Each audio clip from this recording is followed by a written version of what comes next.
In this interview, I talked to Aaron Berkshire. Make sure you catch the whole thing to hear about the steps that him and his wife took to create the life that they wanted together as full-time content creators living comfortably.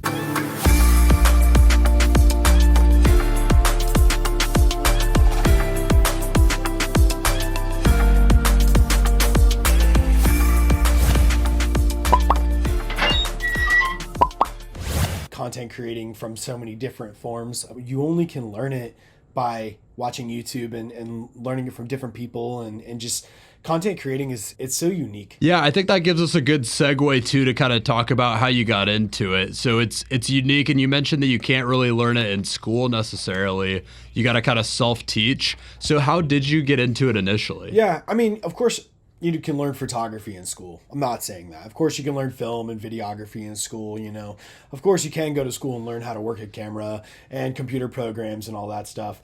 But, just the whole aspect of like being a content creator and creating so many different streams of creating content, if that's, I don't consider myself just a photographer, but that's why I say content creating, because if you just want to be a photographer, then you can go to school for photography, you can learn photography, but content creating can be so many different things because there's so many forms of it. Photography changed my life because I was a musician and I was playing concerts, and my wife now, who was my girlfriend then, had a camera because she had been a photographer since she was young, and she was pretty much just taking pictures of me and the band that I was in at the time, and she let me use her camera even though I didn't know what I was doing, and I was taking pictures of my friends.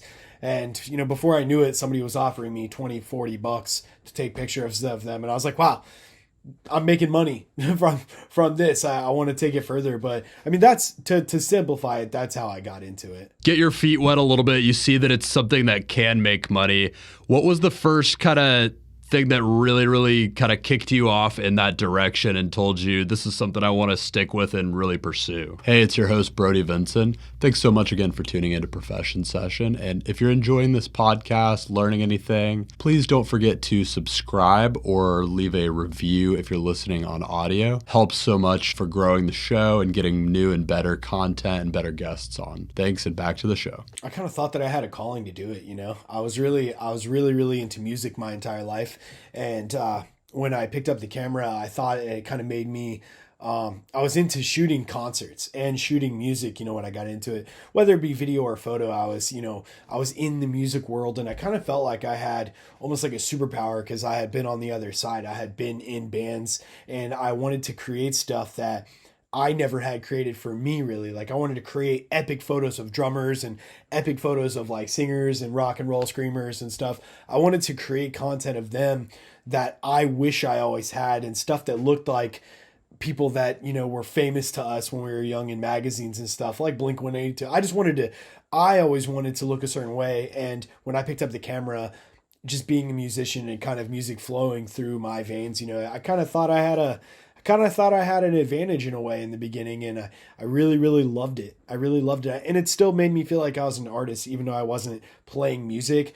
I mean, I feel like there's so many different forms of being an artist nowadays, and I still consider myself 100% an artist, even though I'm not a musical artist. Even though, well, I am, I will be forever, but, not for a living, Yeah, so it kind of scratched that creative itch, it sounds like. And then also, I mean, I think you made a great point there. You had the perspective of being in the actual scene that you were starting out in and knowing exactly what they would like to have. So you probably immediately stood out in the scene of photographing musicians. So how did that kind of play out once you got started with that? Yeah, I mean, just like you said, it definitely did stand out. And, I had a lot of relationships. I'm 34 almost. In March, I'll be 34. And I had been playing in bands and been going to shows since I was a teenager. I was going to Christian rock and roll shows. I was growing up going to a place in Jacksonville called Murray Hill Theater, and it's on the west side. And I grew up going to shows there, and I pretty much I feel like because I had so many friends in bands that kind of helped pave the way for me to build and establish making some money. you know, in the band world. Like I was able to start getting paid, even if it was like $60, $100 here and there to go. At one point I found myself where I was going to like 4 or 5 shows a week. I was going to so many concerts every single week. And then, you know, my wife and I were shooting a couple weddings too on the side, all the way from back in the beginning, you know, as soon as I learned how to shoot a camera, I was like, yo, let's put weddings on Facebook. Let's try and shoot a wedding. We're not, you know, she was, you know, good at it, but not like, you know, not like we are now, but all these years later. But, you know, I was just like, hey, we need to do everything we can to make money with these cameras. We spent, you know, whatever it was, $1,000 on this camera, $400 on this lens. We need to use this camera to make money in every way possible. Like no matter what anybody wants, just say yes right now, because, you know, we were young and we moved away from our hometown, Jacksonville, to New York for a year to just kind of chase our dreams there and chase some job stuff and just learn photography. And, you know, then I went to Orlando and I was shooting concerts every week nonstop. So, you know, just grinding. And then once you do so much, I just feel like if you take it seriously and you really care about it, you know, doing it over and over and over again, eventually you're going to evolve and you're going to get better. And that's what happened for me. I just really, really got into it heavily. And yeah, I ended up being able to at least make, I remember at one point I was making at least $300, $400 a week, even just living in an apartment going, wow, I'm making this off of photography. I wonder what it could lead to. Yeah, and it sounds like it just kept building like little bit at a time continuously. I mean, they say when you were kind of describing just putting in that work, grinding over time, and eventually you get better. That's why they say you got to get your 10,000 hours in something. You get better as you hone your craft. So what are some of the big milestones that come to mind when you think about your career in photography / content creation, where you saw things kind of pick up and change over time, both skill wise and career wise? Man, that is such a great question. I love that. Let's start with the first part. You know, milestones. I think when I started getting hit up by bands that I truly like grew up loving, saying, hey, we're coming through Orlando, come to the show. We even pay you, you know, $200 or just come to the show, you know, come hang out, you know, shoot the show. Hey, are you coming to shoot the show? Like just DMing me on Instagram, like bands that I like grew up listening to in my car, like bands I truly loved. And then also, you know, I would message some bands and just before it would be like, maybe I'll get a photo pass. And then, but bands that I grew up, again, I would DM them after a while, after a couple years, you know, come 2018, I would DM a band that I really liked and be like, hey, you guys are coming through in Orlando on this date. Can I come? I'd love to come shoot you guys to the show. And them respond and go, Aaron, absolutely. Your work's amazing. We love your work. Our bass player knows who you are, or something along those lines. Like, and just, you know, when your work gets posted so much by so many different kids and bands, and I went to a lot of shows and I went to a lot of Vans Warped Tours with photo passes. So like I really got to shoot so many bands every summer, all the time, just so many big, huge concerts and festivals. And, you know, just growing up in music, I had relationships and I was able to have certain people kind of weasel me in certain spots backstage or side stage. And even when I first got into photography, you know, my friend would be like, hey, I'm going to get you in the spot on side stage so you can take a couple pictures. And, you know, that's why relationships are so important, no matter what you're doing. Like relationships I had built years and years before I ever picked up a camera ended up helping push me and help elevate me so much after I became a photographer and a content creator. That's why you just build relationships with everybody. You know, you have to, if you can, if that's part of who you are, you know. The better you build relationships and the more you build, I feel like it just brings new opportunities. It's so cool to hear about how, you know, you grew up loving the whole scene and then you get to be actually involved in it through your work just by doing good work. One thing I definitely want to talk about while we're kind of on the subject of music, because you work in a little bit different area now, as we'll get to, and we've talked about offline. But I definitely want to talk about Travis Barker while we're on the music thing. I kind of want to get your thoughts on like everything that's been going on, because we had talked about him a little bit too off air. From an outsider looking in, it seems like he's kind of, I almost want to credit him with like reviving the pop punks. Yeah, I mean, teaming up with Machine Gun Kelly and reviving that pop. Yeah, I mean, I think Travis Barker is a very unique he's a very unique person, and I love a lot of drummers. I've been playing drums my whole life, and I was a drummer in bands for a long time, and I wanted to be Travis Barker when I was growing up. That's honestly the reason I look the way that I look. I wanted to just be covered in tattoos, and I wanted to be a drummer. I was really heavy into metal bands, and but when it comes to Travis Barker, I think he's one of the greatest drummers of all time, if not probably top two, top three greatest drummers of all time. And I think that him being so I think down to earth, as you call him, a celebrity. I mean, now he's married to a Kardashian. He's on TV all the time. He's so famous, but he wasn't always that famous, But it's cool to see someone like a drummer become such an icon out in the world, And he's a good dude. He actually liked one picture one time that I posted of him that I got at Vans Warped Tour. Oh, and then recently my wife and I dressed up as him and his Kardashian wife for Halloween. A lot of our That's yeah, awesome. we dressed up as them. We did a little normal clothes, and then we jumped and landed dressed up like them. And he actually reshared it on his story on Instagram. That was probably one of the most awesome. exciting moments probably of my life. Just growing up being a Travis Barker fan, but I think, there's so many different ways that you can grow. And even if you're just a drummer, look how far Travis Barker's come in life, yeah. Yeah, I mean, I think it's so cool because I know a little bit about his background. I mean, it's got to have been so cool growing up a fan of his and then seeing he had the album with Machine Gun Kelly, 2 albums now, and then he's had albums with Trippie Redd, Willow Smith, all these artists that he's kind of helping create punk albums All with that didn't before. I think that's all because of Blink-182. cool. All because of Blink-182. Yeah. It's just, Blink-182 was the so band. awesome. Blink-182 was the band that started it all for him, and then look how far he's come. Yeah, the Machine Gun Kelly stuff that they're doing is cool. I think it's great, super cool. Very. I mean, I saw Machine Gun Kelly at Daly's place. I think 2 years ago. I was shooting for 904 Happy Hour. I was at that Oh, one. were you sick? It wasn't the most Yeah. recent one that Eli was at. I wasn't at that one. 2 years But ago. it was one before that, and I went and it was a great show. It was a great show. I had a great time. I loved the shots of Machine Gun Kelly that I got. That was right when I was fresh off my really high of concert photography. Now I feel a little rusty at concert photography because obviously now I'm full-time with Amazon marketing commercials, full-time weddings, and then full-time with football, shooting the NFL and the Jaguars.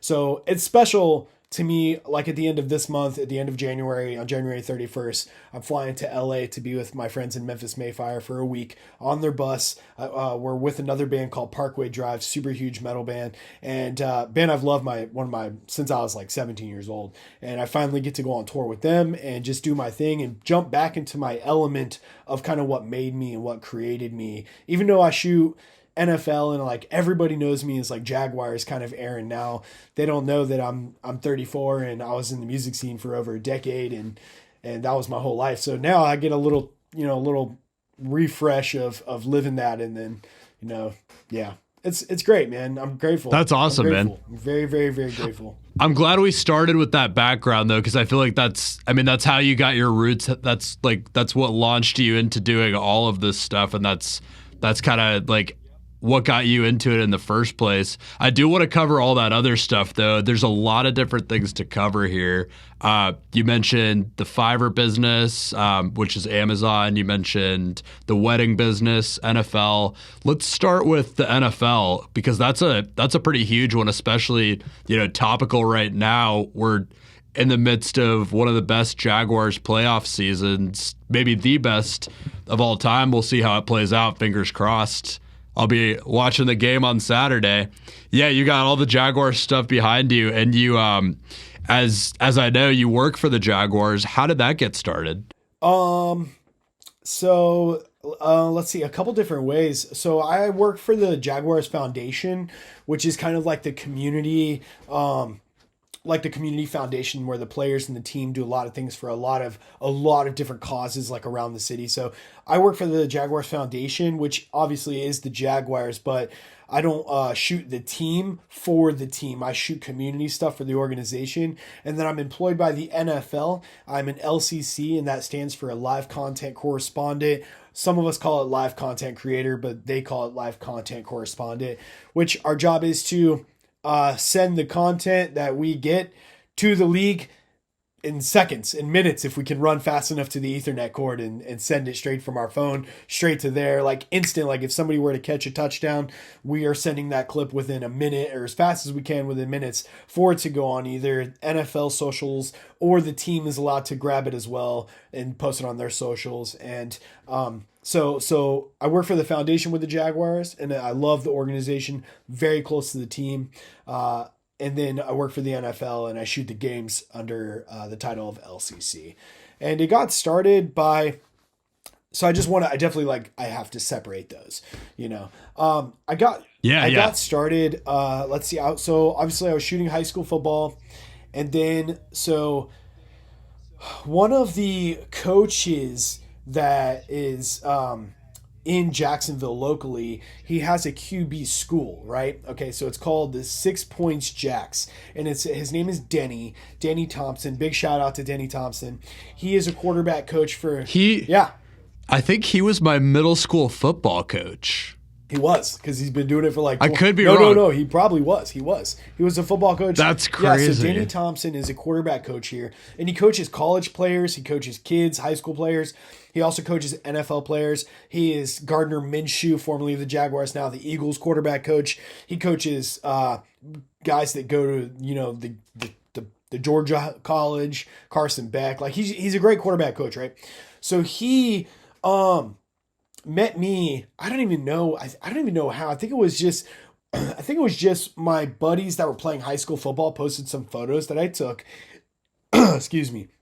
And he saw them, and he DM'd me and said, "Hey, come shoot at the school sometime. Come shoot sometime. Come hang out sometime. Like come take some photos sometime." Because he was coaching some of my really good friends that were playing high school football. Some of these young kids that I was really buddies with and connecting with.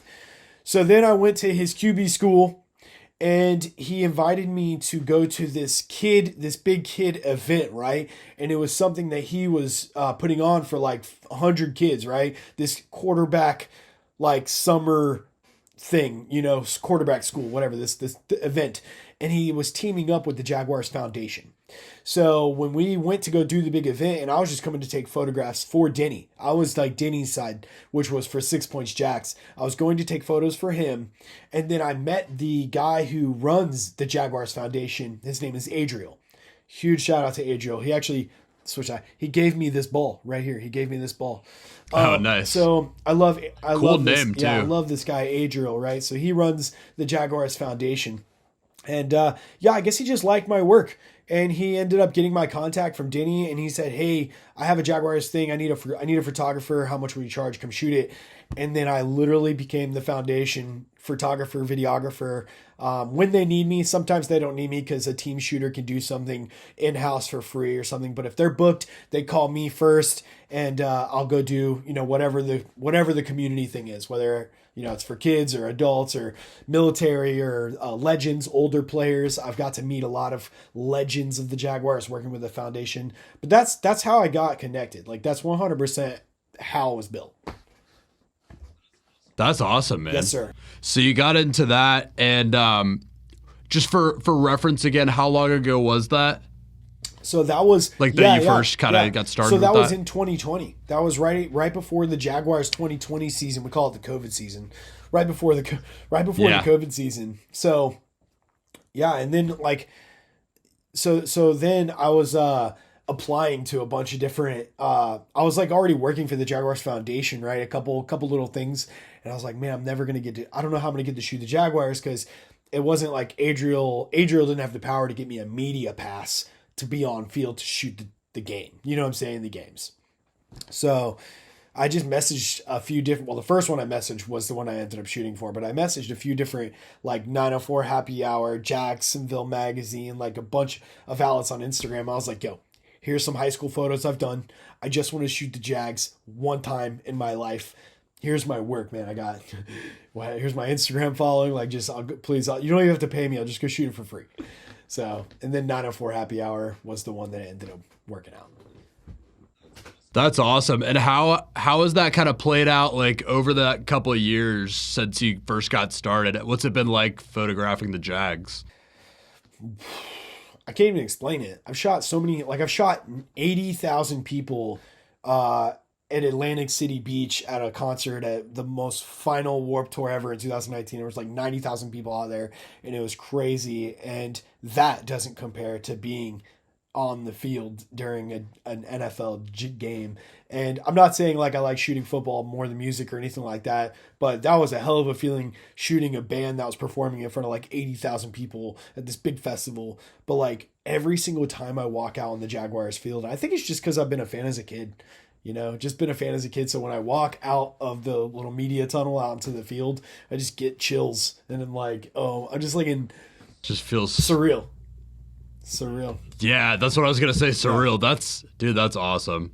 So, and then the other thing I was gonna ask, talk about a season we're having this year. How has it been just being a part of that? With so many more opportunities this year by being employed by the NFL to actually be in certain spots, capturing this season has been unbelievable. So, going back to 904 Happy Hour, like I was shooting for 904 Happy Hour, and even though I was shooting the Jaguar games for 904 Happy Hour outlet, a position opened up, and every team only has 2 or 3 LCCs. Most of them have 3. We only had 2, and one of them was moving away, so a position opened up. Right, so then I got DM'd a couple times like, hey, you should apply for this, and I was like, they're not going to see it, whatever. Nobody was going to see it. Somehow, I was talking to one of my friends at the Jaguars social media team from the relationships that have been built from the foundation, all the relationships coming back together, they ended up they recommended me and helped me get the job as an LCC. So as an LCC, not just shooting like from the sideline for a magazine outlet, but now I'm an actually employee of the NFL. And so now I'm going to get back to your last question, which being employed by the NFL and having the ability and the opportunity to go in places that I never used to be able to go, and do things that I was never allowed to shoot video. That was just a photography only thing. So now that we're talking about this season and watching the magical Jaguars, and I say magical because like, dude, these magical comebacks and like the season has been crazy like no other, but I've been videotaping it all. So I have all these historic moments on video, and every step, along the way to get to this season. I feel like it was just meant to be. I'm glad that, I wasn't in this position 2 seasons ago because I've learned and I've grown so much. And now that I'm in this position, the Jaguars are all of a sudden like we're in the playoffs and now we're going, to play the Chiefs. And this was an amazing season to be a part of. All the moments. So I got to ask you, just as kind of a little bit more of an insider, and especially since you've seen them the couple seasons before this, not quite to the same extent, obviously, but just being there at the games. What's different? What's going on? Where's the magic coming from? What have you observed that you think is contributing to we've got Doug Peterson now, obviously, but what do you think is contributing to like the difference in culture or whatever it is that they've got going that's kind of clicking this year? Yeah, it's crazy because I almost think about Doug Marone's last season with Gardner Minshew, DJ Chark, Laviska Shenault, all the team that we had before last season. And it's weird because the last season was such a train wreck that I feel like our last actual all right, we're not like all over the news for our coach and like this whole dramatic crap that happened last. It's almost like last year didn't even happen. Like photos of Tim Tebow in a Jaguar jersey that I have. I'm like, this is a multiverse. This is like a different universe. Like we're snapped in like in a completely different world last year, right? So, but I think the difference is it does start with Doug Peterson. It's crazy. I never thought that the coach really could change so much, but like it's out there in front of us. Seeing Trevor Lawrence perform at the way he's performed this year, the whole team buy in, 100% believe, even if they're down 10, 17, or 27, they can come back and they can turn things around. They're a completely different team. And I do think it starts with Doug Peterson and Trevor Lawrence. Like You know, the culture has changed. Doug Peterson, his entire vibe. And I was on the field last year with Urban Meyer. I saw everything up close from minicamp practices. I went to practices, I went to minicamp, and I was at the games. And Urban Meyer and Doug Peterson is night and day difference. And you can not only tell from our record winning, but Trevor Lawrence as a human being. The fact that he's like screaming, "Let's go!" Like the fact that he's so just a different person. And I think it really does all go back down to the difference between Doug Marrone to Urban Meyer, like those guys and their energy and just everything. And then look at Mr. Ice Cream, Philadelphia Eagles Super Bowl winning Doug Peterson. Like, dude, I feel like we could win the Super Bowl because of this guy right now. He's done it for another team. Yeah, exactly. That's the biggest thing. I mean, he knows what it takes to get there, and it seems like Trevor's figuring that out too. Trevor has a track record of figuring out and doing what it takes to get there, to get to the end too. So I mean, I think we've got it. I'm excited. Yeah, it'll be a good game on Saturday. Unfortunately, I'm going to be shooting a wedding, which is my worst luck ever. I've had this wedding this wedding booked for like probably 6 months to a year, and I'm going to have an AirPod in, and my wife's going to have the other AirPod in, and we're going to listen to the Jaguars game on AirPods. I'm recording. It's like the biggest game in Jag history, and I'm literally going to be shooting a wedding. I can't believe it. It's so crazy. Kansas City has the best record in the NFL right now, right? Yeah, and they deserve it. Yeah. Still left. They deserve it. They're a great team. Yeah, Patrick Mahomes he's a freak. He's absolutely a freak. And the fact that I truly feel like Trevor Lawrence can get to that level is crazy. Like, I'm talking about a Patrick Mahomes level. Like, Patrick Mahomes has won a Super Bowl. He's been to another Super Bowl, and he's been to AFC Championship year after year. And I feel like we are right. It happens so fast, but I feel like we're right there on the edge of being able to be maybe not, I don't want to say not that good, but like we could be up in these playoffs every year now going forward. And it's just such a good feeling. Such a good feeling. Having that whole culture shift, I think, is what it takes to stay in the playoffs like that. I totally agree. Kind of switching gears here a little bit. That's really only one of your multiple, pretty much full-time jobs. And that's a big one alone. But you've got a couple other things to cover here. Let's talk about, because you had mentioned it a little bit. Let's talk about the wedding business a little bit. Yeah, for sure. So we are called Berkshire Wedding Photography, and my wife has been shooting weddings since she was like 16. And which is over 10 years now. She just turned 27. So she's been shooting weddings for 10 years. And when we got together 7 years ago, every year has been more. And we love doing it. Sometimes we joke and say, man, if we could just shoot weddings and only weddings, obviously besides like some hobby, fun, football, whatever, if we could just do weddings for our career, only weddings, we would. But that would take booking 50 or more a year to make what we want to make, or what we make, through all of it. But like, we love weddings. We love it. We absolutely love shooting weddings. I love creating wedding films. We love wedding photography, and we offer both. We have Eli, who has been on your show a couple of times. He's one of my favorite people on this entire earth. So shout out to Eli. He works with us. He's an awesome guy. He's our third shooter when we need him. Most of the weddings, I would say my wife and I just do the two of us, little team, But if somebody hires us for like video and photo and it's like a big wedding, we bring Eli along, and he's the best third shooter. He's hybrid. He backs Carly up and shoots a little bit of photos, backs me up and shoots a little bit of video, does anything we need and helps us out. And he's a great teammate to have on those days. But yeah, we love weddings. We've been doing it for a long time, and we pay to be on the Knot and Wedding Wire so we're marketing, them. And right now, the first year we got together, I think we shot like 1 or 2 weddings. Like we were still, and we sucked. They were terrible. It was horrible, So, obviously with everything, you get better over time with practice. And nowadays, I think we're booking right now we have somewhere between 10 and 15 weddings for this year right now. So, and we have, wow. Yes, sir. And then we have 2 of them coming up right now this weekend, one on Saturday during the Jaguar game, and then another one on Monday. And I'm thinking, who gets married on a Monday? Someone's getting married on a Monday, but yeah. Cheaper venue maybe.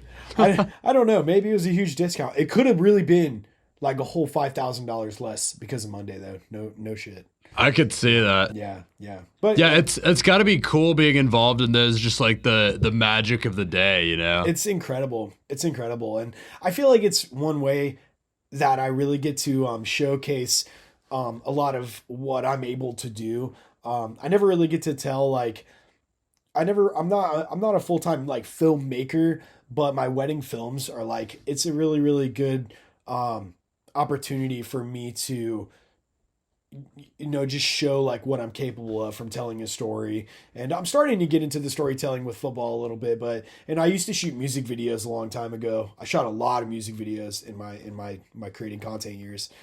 But yeah, storytelling is something I really like to do. So I get to do it well for weddings, and that's definitely fun for me. I think the best videography is done through the storytelling lens.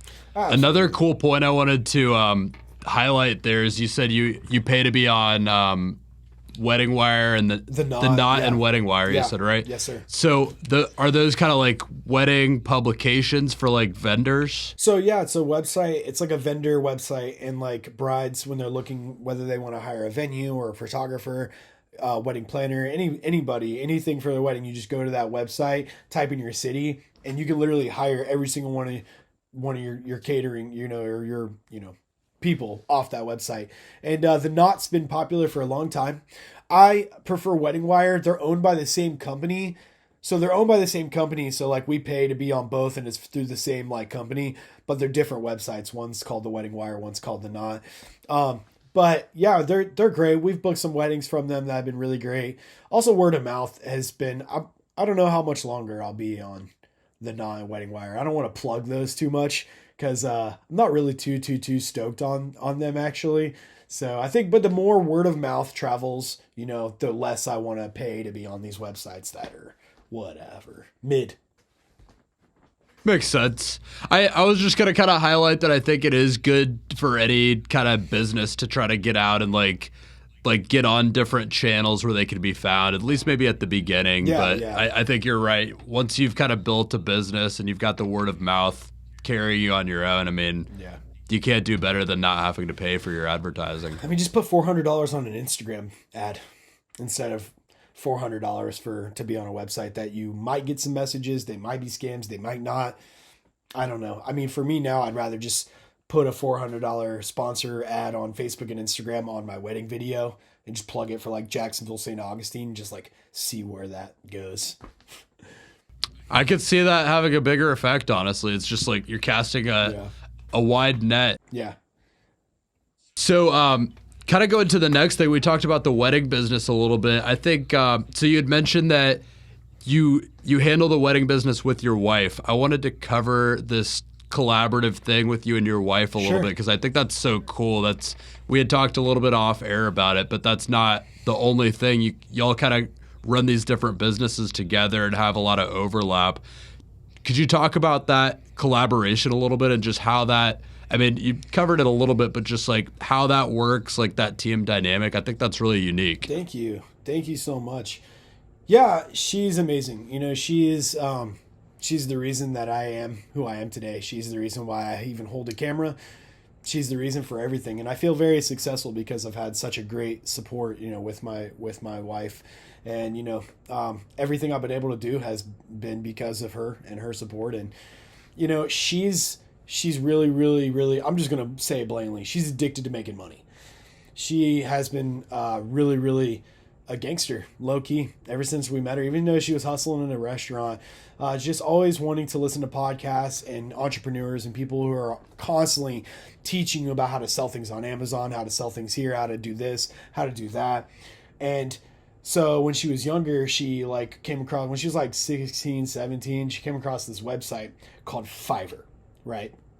So Fiverr now, big website. Millions of people have full-on blown careers just like us off of this website. They even had a commercial during the Super Bowl last year. So, there's a legit company if they have a Super Bowl commercial.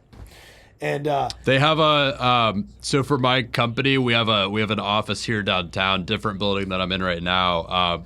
And there's a Fiverr call center right down the hall from us. Wow, they're awesome. all over the place. That's awesome. Yeah, so this website, right? She started on it.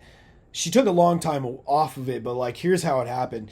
when she was younger, she actually got on it and was doing like $5 little shit gigs, like $5. I'll hold up a cute sign with just being like you, hold up a sign that just says like, go listen to this person or go buy this, or just like a sign, like literally just a $5 odd, sign. And people still do it on Fiverr till this day. Completely innocent, she's always been a super classy, super innocent, trying to make money in really respectable ways. Like, we don't do any of that stuff out there in the world. Yeah. We're big Christians. No Big feet Christians. pics. No feet pics in this house. Big Christians in this house. So yeah, so what happened was when I was touring, so she only did that for a little bit, right? I think she said she made like $100 when she was like 17 off of Fiverr or something like that. So flash forward a few years, right? I'm on tour with bands for 8 months out of the year. I toured in 2019, 8 months out of the entire year. So I was gone. We were engaged. Did we just get married? Sorry, we got married in 2019. So in 2018, we were engaged and I started touring full time. 2019, we had just gotten married and I was touring full time. And she was serving at the restaurant and she was making good money because it was a steakhouse. We actually met at a steakhouse. Then we transferred to the same steakhouse in Orlando and we're working at the steakhouse down there together. But that's how we met, was in a restaurant. And so to simplify it, she got back on Fiverr when I was on tour because she was bored. And she was like, all right, I'm a professional photographer and I really want to do some product photography maybe. That'd be cool. What if I could take a picture holding a hairbrush for an Amazon ad, right? For an Amazon product. People on Fiverr are willing to pay people 20, 30, 40 bucks for 2, 3, 4, 5 nice photos of like a model or something, or like a product model, just kind of holding your product, or maybe even using it. Maybe it was something she was using, like a hairbrush or just something, right? Maybe it was like a kitchen tool, a spatula, or just something, right? She used to get a lot of makeup too when she started. She used to get a lot of makeup. So then she started doing that. She started getting kind of busy to where she was like, wow, I'm going to make $500 this week off of Fiverr. I have 10 Fiverr gigs right now. I'm about to make $500 off of Fiverr. I'm giving my shifts away at this point at Longhorn. That's the steakhouse we met at Longhorn. So at Longhorn Steakhouse, she's only working the weekends at this point. We're living down where you live in Orlando.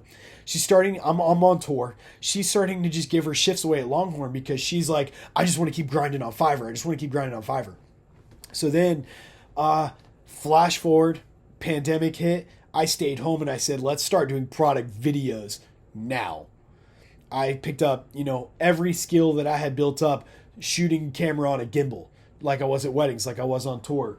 The gimbals are down there. I'm like, I'm going to grab one. Shooting on a gimbal, just really trying to professionally make nice commercials. And she was comfortable with photography with her in it, but she was not comfortable with video of her on it because we have a lot of, we're nervous, anxiety, all that stuff. So finally I said, babe, it's going to be fine. Just, action, brush your hair, man. It's a brush, we're going to get paid. I think in the beginning it was like $150 maybe for like a 30, 40 second video for an Amazon product. And we were terrible. We go back and watch them sometime and they were so bad compared to what we make now. So bad. So anyway, we just grind out. Now we have over 2,000 videos on Amazon. We have one of the number one Fiverr gigs in the world when it comes to 4K Amazon product videos. And Carly's one of the most sought after Amazon product video models on Fiverr. We're Fiverr verified. We're Fiverr's choice. We're in the top spots on Fiverr anytime someone's looking for it. And God has blessed us with this amazing career that we, have just been able to grind nonstop on that and have that be the main way that we pay our bills, and then stack weddings, and then stack a little bit of NFL football photography, stack a little bit of concerts, and then that's just all of it. That's what we do. And collabing together is, she wouldn't have been able to do it without my encouragement and learning Premiere and learning cameras better and watching on YouTube and learning it all more, the actual the logistics of camera stuff and getting better at shooting. And then I wouldn't be who I am if it wasn't for her. And we're just a snowball couple. Like the past 5 years, we've become so successful all because of each other. And it is unique. It is hard. A lot of couples can't do it. That's so awesome. Yes, sir. What What are the biggest challenges that you've had to overcome that have allowed you to be successful in that couple business dynamic? Yeah, I mean, obviously, it starts with not, being very patient, not getting angry with each other, just being patient. And when you do the same thing repetitively, we truly love each other though. We're best friends. She's my best friend, and we have 2 cats. What could be better? We always have to remind each other, even because everyone gets burnt out. Even if you're living your dream job, you get burnt out. You're watching TikTok, you're bored. I don't want to do this. I don't want to work. I don't want to get up, whatever. But we always have to remind ourselves that, hey, we're in our living room. We're shooting a product. We're hanging out with our cats. We're hanging out with each other. We can stop and go whenever we want. We're our own bosses. God has been so graceful to give us this life. And all we do is constantly remind each other of that. And it helps us, I think, stay humble and not lead to problems to where we can lose it all. We don't want to lose it. So. No, that's awesome. The two of you together are kind of just creating your life exactly how you want it to be that way. That's awesome. Yes, sir. I think it's so cool hearing about such a success story on Fiverr like that. Literally just a couple of years of grinding and really working up to that. And really, if you go back to the beginning, y'all were making decent money pretty quick off of it. But now you've scaled it up to do something that can really pay your bills and give you the kind of life you want. Absolutely. Just off of this website that anyone can get started on. It was a lot. It was a lot. I remember in the beginning, just to make, I think in the beginning after our first year, we were going to make $2,000 or $3,000, from all the videos combined. And that was right at the moment where we're like, yo, we don't need to do this restaurant thing right now. If we really just focus on doing this, we can make we were living in an apartment, $1,200 a month rent, or $1,500 a month rent. We can grind at this and we can do this. We had 1 car, and we had a 2-bedroom apartment. We can pay our bills and we can create this content every day. Maybe it'll turn into more and more. And it wasn't easy. When I say $2,000-$3,000, man, I remember one month, when we were like, hey, we're going to make $3,000 a month. That was 60 videos in one, and you have timers on Fiverr.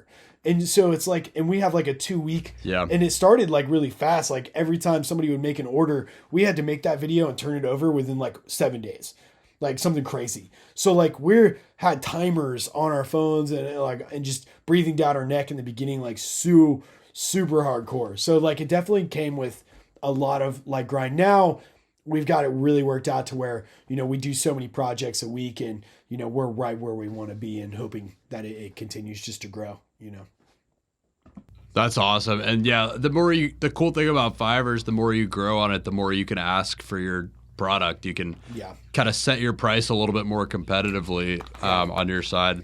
You got to be patient. You got to be patient with Fiverr. A lot of people want to get into it. A lot of people talk about it to me when they hear about our success, and people create accounts and just can't. Patience.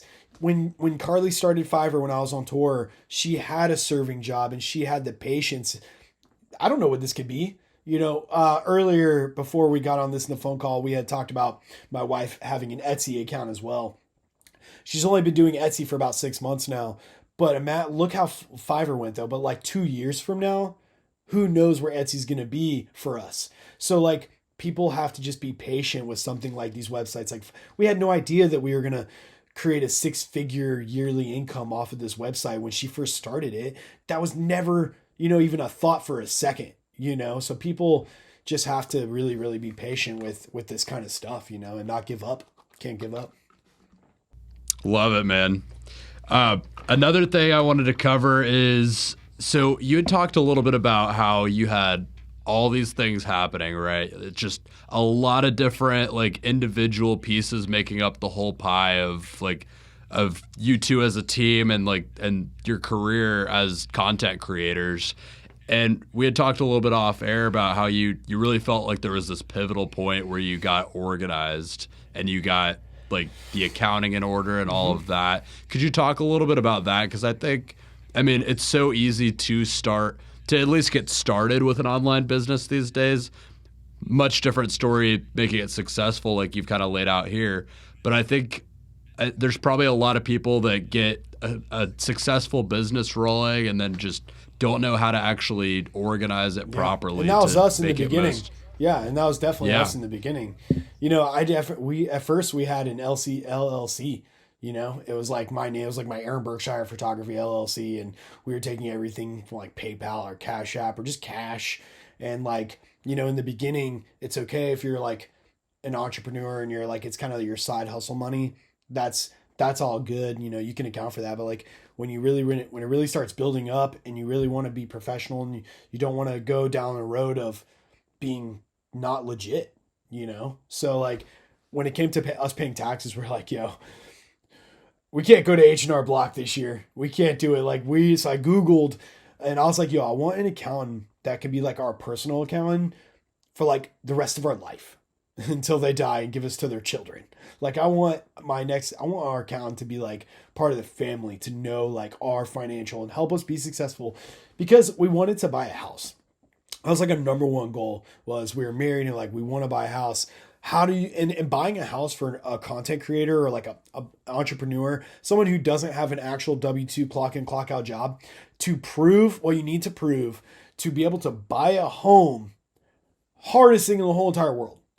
So it made us want to get an accountant. So, you know, she ended up breaking down everything, starting us a corporation, starting this whole system, you know, of like us paying ourselves paychecks and like, I don't know, this whole thing, how it's a corporation and we own the company, but we also, it all works out, you know, and now we pay our taxes right and we have write-offs and it all works out. And we were able to go 2 years without doing any write-offs, even though we bought a bunch of crap, bunch of stuff that we could have written off. We didn't write it off because we wanted to prove the income so we could buy a home. So once we bought the home, now we're back to write-offs. I write off every camera equipment, everything, every meal, everything I do, I write off now. But we were able to actually purchase the home. So yeah, I mean, make sure you're legit. You know, make sure you have good customer service, which we hired someone recently to help us on Fiverr because we have so many messages every day on Fiverr and so many customers. And after a while, my wife just really got burnt out. So, you know, we hired someone to actually communicate and talk to all of our customers on Fiverr, which more than half of them are on the other side of the world. So we'll be up at 2-3 o'clock in the morning, like having full on conversations with people in China that sell products on Amazon that are hiring us to make a video for them. And that's our everyday routine. It's crazy. So you've had at least those two kind of distinct experiences where you saw some kind of thing that was missing from the whole business, right? And filled that gap. Yeah. What are the things that you, as an aspiring business owner, entrepreneur, what are the things that you need to look for that are signs that it's time to fill a position of some kind? I mean, I would definitely say when you get overwhelmed, when things start looking too bad, you know, when things start looking bad and you really need, you know, it's never late to ask for help, you know, which is why, honestly, I ended up hiring our friend Eli, because I knew that we really needed help. Like, I'm just exhausted. My wife's exhausted. We've created this whole crazy career. And yeah, when you get to a certain point, you just need to know that it's okay to outsource. It's okay to ask for help. Find people that you love and trust that can work for you and do what you need to do. And, you know, it's really hard when you do something so long yourself, you only trust yourself. But it's okay to you know, open up and trust someone that can, and it's made us more successful. So once you actually do that, once you can actually put your trust in other people to actually help you be more, I mean, I think people are all going to be more successful when they ask for help and when people, you know, you're never just going to be a one-man team for forever. Maybe in the beginning, but not forever. So you've had these kind of moments where you brought on someone to help you with a particular aspect of all the business, right?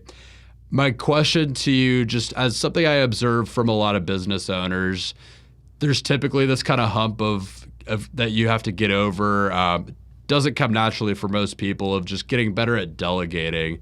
How have you, or what kind of challenges have you had in figuring out how to delegate as you've brought people on, and how have you been able to overcome that as you've gone along? I would definitely, I would definitely say trust. You got to definitely trust new people, you know, especially even if it's like a small, tight circle, you know, which ours is a couple shooters that we hire, like Eli or someone else. You have to be able to trust them to be able to do what you need them to do. And you have to just trust is probably the biggest thing, you know. And then our customer service person that we hired is actually in family. It's my sister. And that's been really hard for me because it's family, and it's hard to, you know, it's hard to separate business and family and stuff, but like she's been doing such a good job, and it's because I put my faith in her that she would do a good job, and she has. And I think it really is, it's really, really about trust, you know, and things that we learned is I think patience is like a big thing.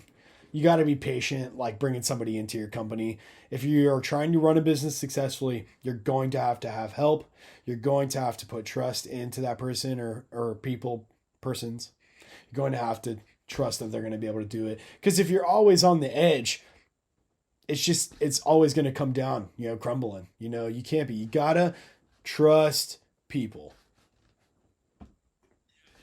Yeah, and ultimately the goal of if you're bringing someone on and you're trying to get better at delegating, really, you're hitting on an important point there. The goal is that you are overwhelmed and you have too much to do, and you need to be able to hand that off to free yourself up in one way or the other. If you don't have that trust, you're going to be micromanaging. You're going to be still caught up in doing the things that you need to get away from doing. So I think that's such an important point. You got to have the trust to be able to hand it off and say, you got this. Yeah, I mean, it's all mental stability. Because once you actually trust someone and you can hand them stuff, like for our instance, we've handed off a lot of our messaging and our customers to our employee, which is my sister. And it has freed my wife up, and now her mental health has just gotten so much better. She has time to do things that she wants to do again, you know, and like you know, walk or go to the gym or whatever, relax, even if it's just cruise on the internet or just, you know, BS around, you know. For a couple years there, she was talking to all the customers because I'm really busy as well, and I'm editing a lot of stuff, and I also am very bad at trying to put together some broken English, and having a conversation with someone from a different country is really hard for me, even though a lot of them try their best to speak English or whatnot.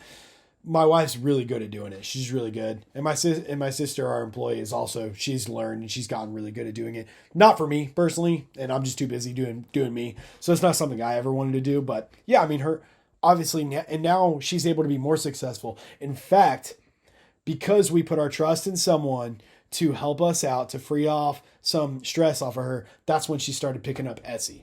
That's when she started she's like, okay, now I have free time. I want to make more money. I want to do something else. I'm going to try something else now that I have a little bit of free time. So it can make you more successful. That's the goal, you know? I love it. I completely agree, man. When I started my podcast, I was doing literally everything on my own, and I was like a partner in a full-time business at the same time, also getting my MBA. Just super, super busy, like over the top busy, getting burnt out fast. And I ended up having a friend come on to help me with a lot of my editing. And immediately I was freed up. Like I felt myself relax more. And I felt like the other pursuits that I had were growing and flourishing more because of that.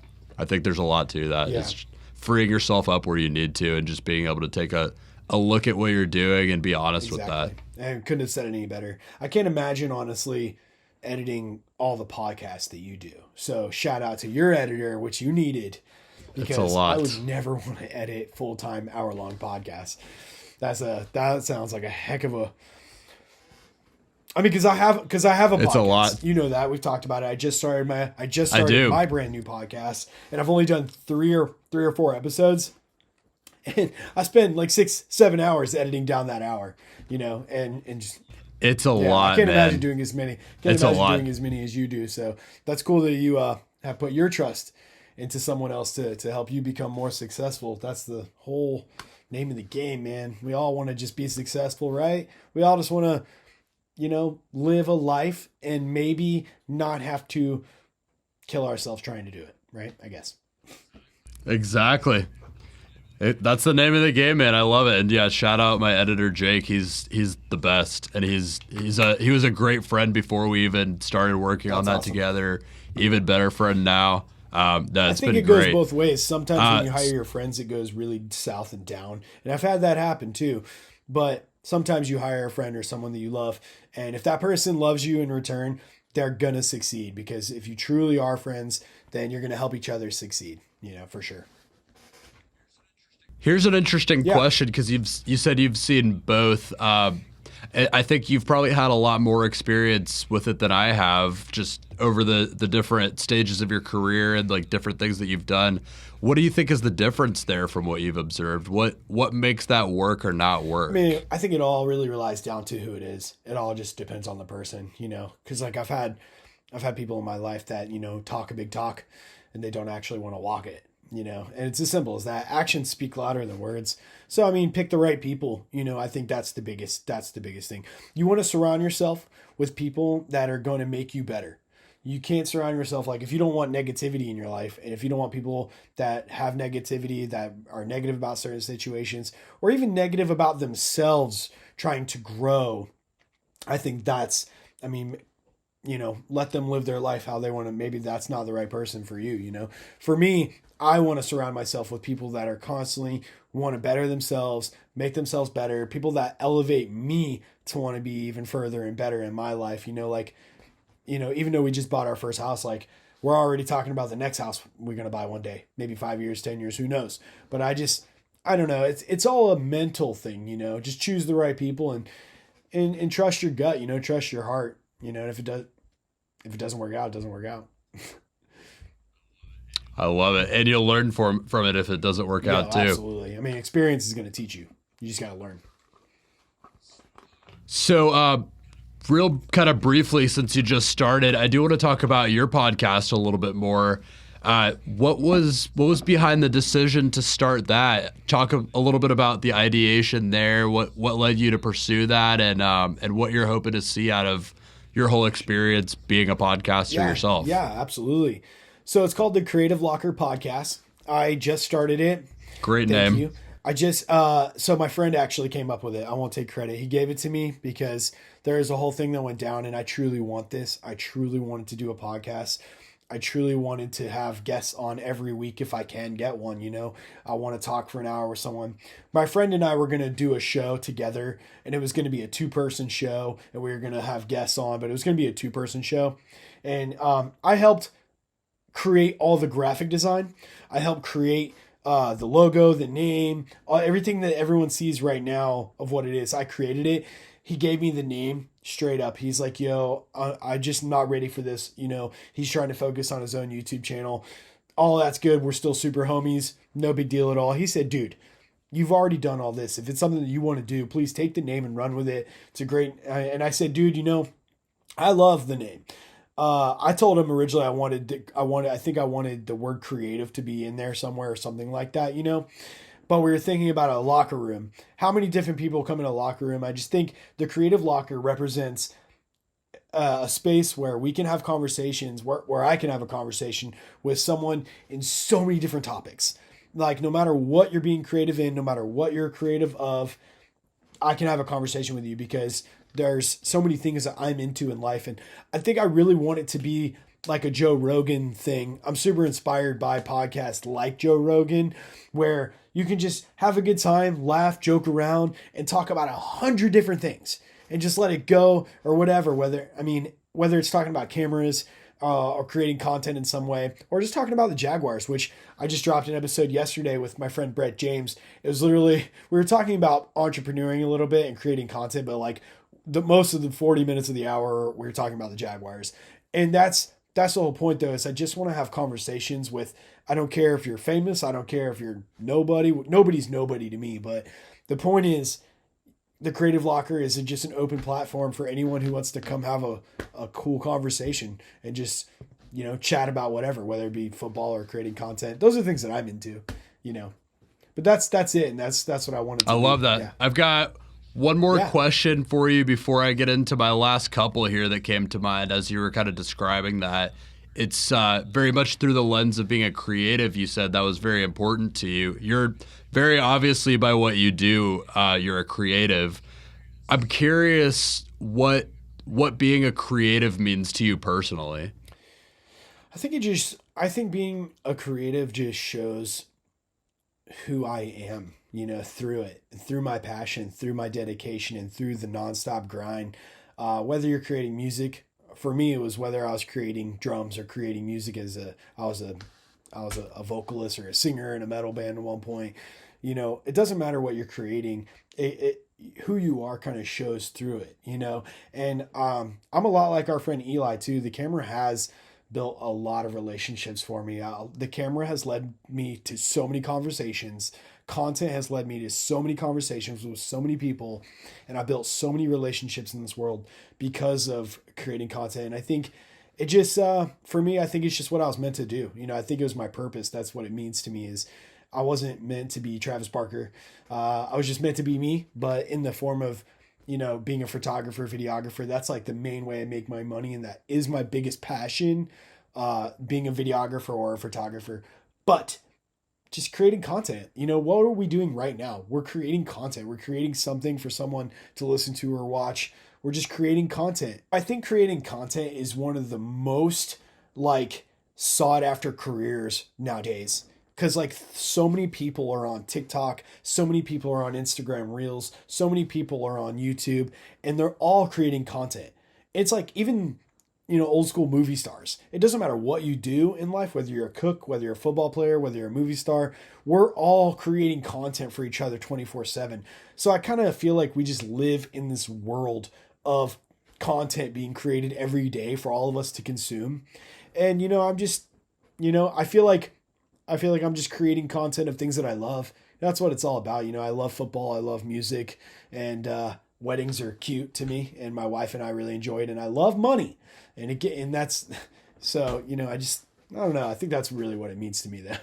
So I've got a couple repeat questions that I had mentioned to you off air that I like to ask every guest, and I get different answers from everyone on these, and that's my favorite part of it. It's a kind of a different perspective on something that gets conversation flowing.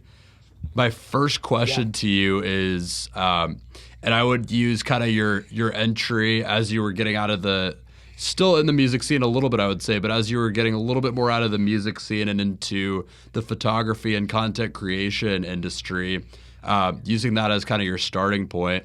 If you could go back in time and talk to a younger Aaron as he was first kind of making that switch over and getting into the industry, having the wisdom and knowledge that you have now, what are a couple things you would tell him to do differently?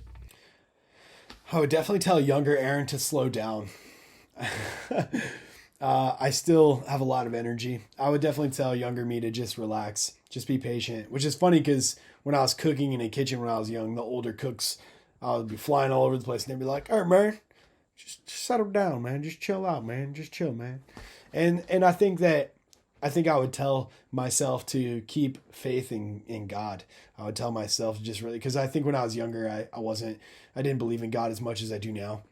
I did as a kid growing up, but I feel like I really fell out of touch with just kind of my feelings towards God and religion and being a Christian and what I was raised on. And I truly feel that God gives me the strength to believe in myself now. And I feel like that strength and having the faith that no matter what, everything is going to be okay in my marriage, in my life, no matter what, everything's going to be okay. And I only believe that because I have faith that it's going to be okay. So I would definitely go to young Aaron and tell him to just chill out and just know that God's going to take care of you in the future. You're going to get it, and you're going to earn it. Which is, which is something that you really can't, expect. You don't ever see that coming. I never thought when I was 25 that I was going to heavily believe in God as much as I do nowadays, again, in my 30s, Love that. That's really beautiful, man. And then the other question that I have for you is, so the show is called Profession Session, and I have kind of a thesis. A very good name. Thank you, man. Appreciate it. I love the alliteration of it. That's kind of what got it for me. I just knew I wanted to have something like that. But I have kind of a thesis with the show that kind of part of the reason why I started it, which is that there are so many different professions, and professions look different no matter what the industry you're in is. A lot of different things can be a profession. You're a great example of that because you've got all these different things coming together to make one kind of cohesive career. So it's a very unique profession. my question to you is, what does it mean to you personally to be a professional? What does it mean to me personally to be a professional? I would say, I think being a professional comes with experience.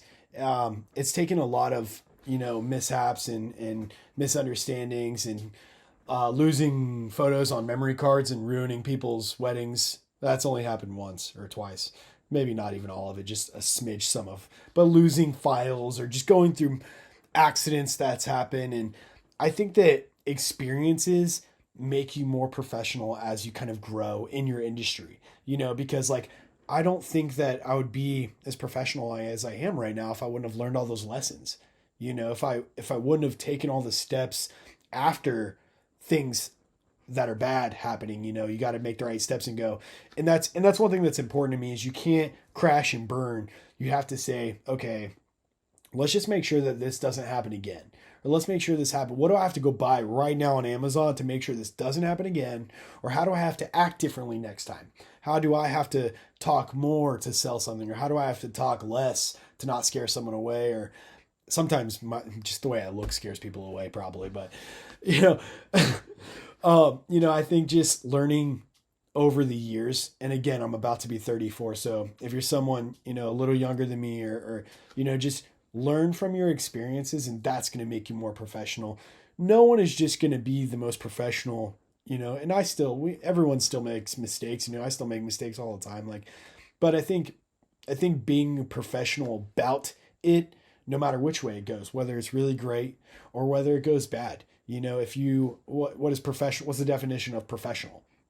You just have to act mature and have grace and just, react in a way that can save the day or get through the problem. And no matter what job we're doing, unless you actually are on a rocket going to space, none of this is rocket science, none of it. It's okay. Unless you're losing a bride and a groom's wedding photos and, you screwed them out of their biggest day of their life. Just short of that, it's all going to be okay. And I think that just comes with time. So I think that being professional just comes with experience and just wisdom and grace. I love that. Just learning how to roll with it and learn from it. Don't let it happen again. Don't let it happen again. Learn from your mistakes and your successes. And just know that you can keep growing. I'm going to continue to grow. And hopefully by the time I'm 40, I'm even more professional and even more, wise and have more grace than I do now at 34. We're never going to stop growing as humans, Love that, man. Well, Aaron, you've got multiple different businesses that we've talked about running, and you've got your podcast. I'm going to put the details to everything and links of anything that you want to share in the show notes and the details of this podcast. Anything else you'd like to plug or talk about before we sign off here? Yeah, first off, I'd like to just say thank you for having me on your show and hitting me up. Thank you. I'm going to ask you now, how did you first hear of me or come even of, who I am? I don't even think we didn't hit that in a phone call. And I thought that would be fun to bring up live on video. How did you actually find out who I was? I like that question. I think I want to say I had seen your Instagram page before through kind of running a little bit in the circles with, we've got a couple mutual friends, Eli, of course, and then Devin with the Jaguars social team. Devin. I think I had, he's awesome guy. I've had him on the podcast before, planning on having him on again, and he's been killing it with what he's doing. So I'm excited for that. But couple mutual connections, and I think I had seen your page a couple times, and either I'd followed you or you followed me, one of the two, and I just remember seeing it looks like this guy's got a lot of cool stuff going on. I saw that you had, man, you had just a lot of stuff going on. So with my podcast, a thing I tell a lot of people is that I like to say the common denominator of my guests is great ambition, right? I love it. So I just kind of saw through the different things that you were doing that it seemed like there was that common denominator, not common denominator that I was talking about, is just the ambition, and that you're trying to do a lot of stuff, succeeding at a lot of stuff, and just growing. And I just picked up that energy based off of everything you were doing, Sick. saw the podcast, Sick. and we got to talking. I think we just I DM'd And then you we're and here. we got Super on a phone fast. call, and then here super we are. fast. Well, thank Yeah, you, man. man. Yeah. I'm glad you asked me that. It's a cool story to no, tell. I was curious though. I thought it might have been like from Eli or somebody, but I was curious. But yeah, man, thank you so much for having me on. I appreciate it. I can't wait to watch more of your videos in the future. And this was sweet. I haven't really got to tell a lot of my story in depth like that way. I was able to just have the time to just, have someone ask me questions like this and really dig into it. And I just want to say thanks. We've already got this planned. You are definitely going to come on my podcast as well, and you'll be on the Creative Locker podcast soon enough.